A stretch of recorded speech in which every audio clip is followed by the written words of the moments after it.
Another day, another vlog na naman po tayo. So, me ulit.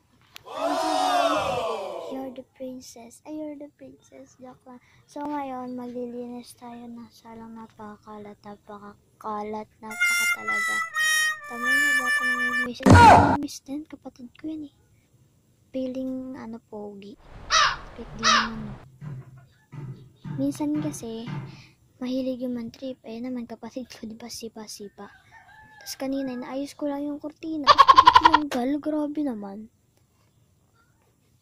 So, ayan, pinas-forward ko na kasi medyo wala tayong time magtagal.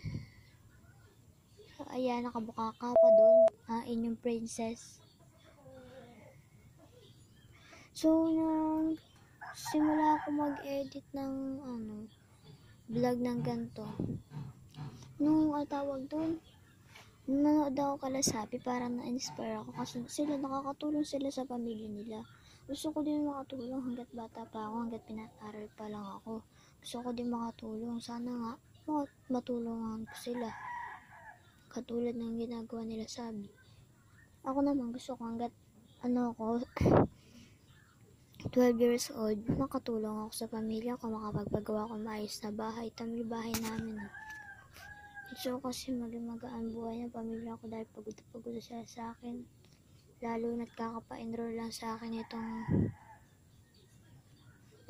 June 28 ata. Kasi nga, iba na yung school ko. Dahil lilipat na ako ng junior high school sa Virgen de las Flores. So, noong una, akala ko sa Virgen, happy lang. Noong unang pagdating ko doon, parang inabahan kagad ako. Buti nga iba kong kaklase doon mag-aaral. Sana magkaklase kami kasi 12 section daw doon eh. Kaya sana maging magkaklase kami mga kaklase ko. Sana lang. So ayan, may naglalaro pa na ilaw. Ako pala susunod na maglalaro ng ilaw. Believer. Kaso nga nakapass forward kaya hindi nyo maintindihan yung believer dyan. Laro-laro lang ng ilaw. Grabe naman. Isa nakapang boy scout, wala namang pasok. Grabe. Uy, si ate nagsusuklay lang. Yan, tamang labas ng gamit lang. Sa kabito pala kortina. So, kala nyo dyan, makalit pa din kasi divider doon sa likod.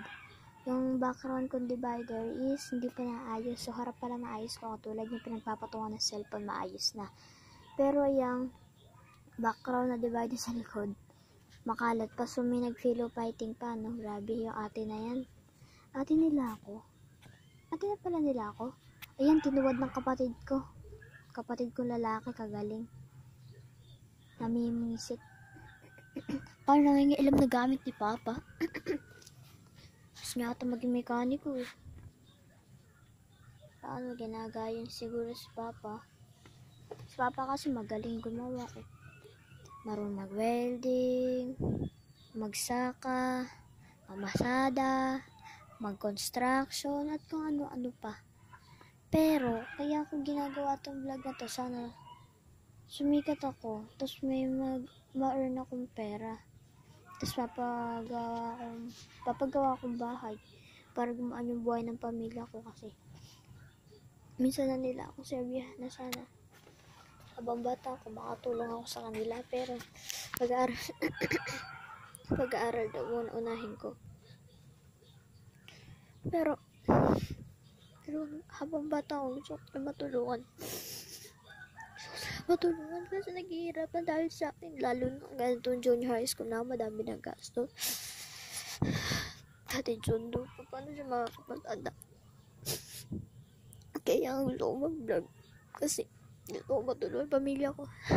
May ahon sila sa hirap para gumaan na may buhay nila. Si mama ko kasi ngayon namamasukan lang ng tagalinis. Si papa naman namamasada lang. Tapos paano siya mamamasada kung hati sundo niya ako? Kaya sana meron akong pera dito. Maraming salamat sa magbibigay sa akin ng pera. By the way, balik tayo sa paglilinis. So ayan, bye-bye.